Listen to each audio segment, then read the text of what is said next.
ایک صاحب نے مجھے کہا آپ یوٹیوب کی ارننگ کو الاطلاق حرام کہہ دو تاکہ بے حیائی کا جڑ سے کیا ہو جائے خاتمہ.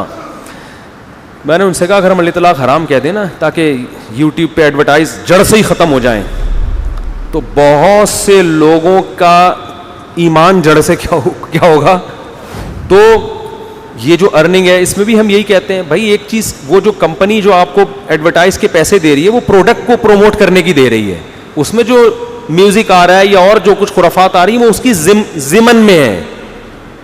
تو آپ کے مشورے سے اگر ایسا کر رہے ہیں تو گناہ ہوگا, نہیں کر رہے تو جیسے شیمپو کی بوتل پہ آپ کا اختیار نہیں ہے ایسے ہی اس ایڈورٹائز پہ بھی آپ کا اختیار نہیں ہے. تو جو ارننگ کر رہے ہیں نا یوٹیوب سے, جن کو موقع ملتا ہے چینل بنا کے مونیٹائز کرنے کا, وہ کسی کے فتوے کو نہیں پوچھتے, کہتے ہیں بالکل صحیح ہے. لیکن جس کا یہ کام نہیں ہے وہ کیا کرے گا, بیٹھ کے کیڑے نکالتا رہے گا. تو ٹیلی ویژن کا بھی ایسا ہی ہے.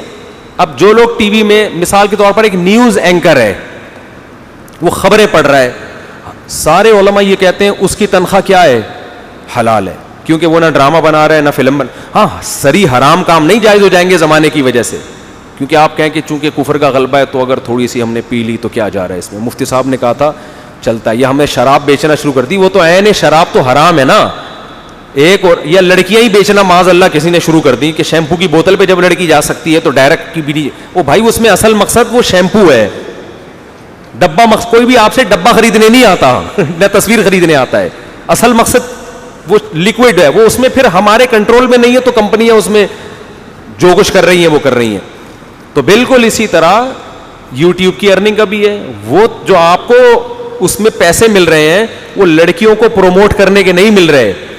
وہ بھی لڑکی کوئی شیمپو کی بوتل لے کے آ رہی ہوگی وہاں پہ بتا رہی ہوگی تو کمپنی اپنی ایڈورٹائز کو پروموٹ کرنے کے پیسے دے رہی ہوتی ہے, آپ اپنی پروڈکٹ کو پروموٹ کرنے کے پیسے دے رہی ہوتی ہے. تو اس میں حرام کی آمیزش ہو رہی ہوتی ہے, یعنی حرام نہیں ہو جاتا وہ, کیونکہ اگر آپ اس بیس پر اگر حرام کہنا شروع کر دیں پھر یہ حرام کا دروازہ اتنا پھیلے گا کہ لوگوں کے لیے رزق کمانا ممکن نہیں. تو جن کا فتوے کی فیلڈ سے تعلق نہیں ہے نا وہ تو بیٹھ کے فوراً کہہ دیں گے, لیکن مفتی کو پتا ہوتا ہے بھائی یہ اگر حرام ہوا نا تو پھر اس کا دائرہ کہاں ہے, پھر یہ بہت بڑا دائرہ ہے, پھر تو اسلام پہ چلنا ہی ممکن نہیں رہے گا. تو اس میں یہ فرق کرنا پڑے گا, اصلاً جائز ہے وصفاً, اس میں وصف ناجائز ہونے کا شامل ہو رہا ہے. اور اس کی فقہ میں بہت سی مثالیں. تو یہ جو نیوز اینکر ٹی وی میں آتے ہیں ان کو تنخواہ کہاں سے ملتی ہے, نیوز چینل سے. تو یہ ایڈورٹائز کے پیسے ہوتے ہیں نا جو ٹی وی کماتا ہے. تو ٹی وی جب ایڈورٹائز میں تو وہی ہو رہا ہے, لڑکیاں بھی آ رہی ہیں, اشتہار بھی ہو رہے ہیں, لیکن ہم وہاں یہی فتویٰ دیتے آئے ہیں کہ بھائی ٹی وی میں ایڈورٹائز میں اگرچہ بے حیائی ہو رہی ہے لیکن کمپنی جو ٹیلی ویژن کے چینل کو پیسے دیتی ہے وہ اپنی پروڈکٹ کو پروموٹ کرنے کے دے رہی ہوتی ہے. اس پروڈکٹ میں زیادہ تر جائز چیزیں ہوتی ہیں, کچھ ہوتی ہیں ناجائز بھی, زیادہ تر کیا ہوتی ہیں, شیمپو آ رہا ہے, صابن آ رہا ہے, اور یو فون تم ہی تو ہو, تو کوئی موبائل کمپنی کا اشتہار آ رہا ہے, کوئی شیمپو کا آ رہا ہے, کوئی جناب کوئی پیپسی کا آ رہا ہے. تو یہ چیزیں فی نفسی ہی کیا ہیں, جائز ہیں. اس وجہ سے ہم کہتے ہیں بھائی ٹیلی ویژن کی جو ایڈورٹائزمنٹ سے ارننگ ہے وہ ارننگ بذات خود کیا ہے, جائز ہے. لیکن ٹی وی والوں پر واجب ہے کہ جو حرام کی آمیزش ہو رہی ہے ایک اندازے سے تھوڑی رقم صدقہ کر دیں. تو نیوز اینکر کو وہ دی جا رہی ہے, نیوز اینکر کا کام بذات خود کیا ہے, جائز ہے, خبریں پڑھ رہا ہے نا وہ. اچھا مجھے یہ بتاؤ, یہ جو ڈاکومنٹری بنا رہے ہوتے ہیں, خبریں دکھا رہے ہیں, بندے مر گئے, یہ مر گئے, اس میں بھی درمیان میں لیڈیز بہت ساری گزر رہی ہوتی ہیں. باپ کو چونکہ تم نے بغیر دوپٹے کے لیڈیز دکھائی ہیں لہذا تمہیں جو تنخواہ ملے گی وہ کیا ہوگی, حرام. وہ کہے گا بھائی میں یہ بندہ دکھا رہا ہوں, اور اگر لیڈیز بھی دکھا رہا ہوں تو اس کا مقصد خاتون کو نمایاں کرنا نہیں ہے, اس کے ساتھ کوئی مسئلہ ہو گیا بیچاری کے ساتھ, ٹھیک ہے نا. میرا مقصد اس بے حیائی کو پروموٹ کرنا, یہ اس کا ڈانس دکھانا نہیں ہے. میرا مقصد ہے یہ خاتون بیچاری لٹ گئی, ان کے ساتھ ڈاکو ان کا پرس چھین کے چلے گئے, جی محترمہ بتائیے کیسے ڈاکو آئے, کیسے گئے. تو ہم یہاں بھی اس کی ارننگ کو کیا کہیں گے, جائز. حالانکہ وہ بغیر دوپٹے کے تو ٹی وی میں آنا اس کے لیے جائز نہیں تھا. ہم کہیں گے مقصد معاشرے سے برائی کو ختم کرنا ہے. اس ڈرامے اور فلموں کو ہم اس لیے ناجائز کہتے ہیں ان کی ارننگ کو کہ وہ تو بذات خود ہے ہی غلط,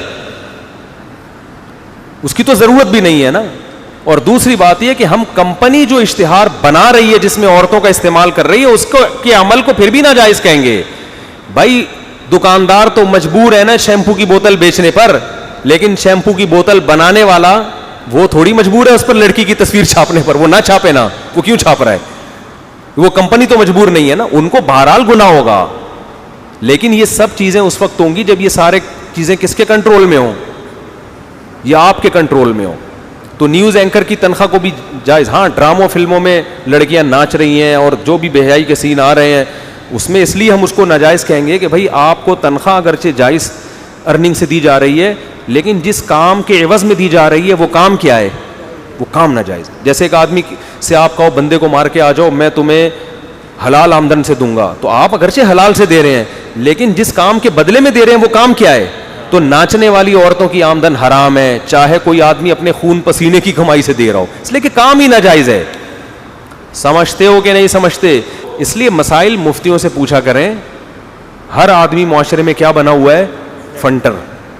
تو بہت گہرائی میں جا کے ایک ایک چیز کو, اور جو آپ کو خرابیاں نظر آ رہی ہیں نا کہ یار یہ جائز ہو گیا تو اس کا مطلب یہ ہے, پھر یہ صحیح ہو گیا, تو بھائی وہ اس لیے ہے کہ معاشرے میں شر غالب ہو رہے.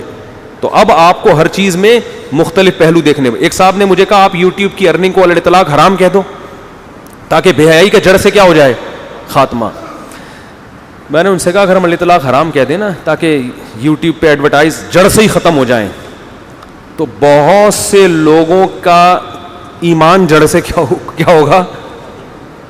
جن کو جو بے روزگار تھے اب گاؤں دیہاتوں میں کھانے کی ویڈیو بنا بنا کے لوگ ڈال رہے ہیں, ان کی ہزاروں لاکھوں کی ارننگ شروع ہو گئی. بہت سے بے روزگار لوگوں کو روزگار مل گیا. تو میں نے کہا یہ اپنی جگہ رکھ کے سوچو کہ آپ کے پاس کوئی آمدن کا ذریعہ نہ ہوتا اور آپ اس سے کما رہے ہوتے, پھر آپ آ کے کہتے حرام کہہ دو تاکہ جڑ سے کیا ہو جائے؟ ختم ہو جائے. تو علماء کی یہ بھی ذمہ داری ہوتی ہے کہ فتوے میں بیلنس ہونا چاہیے.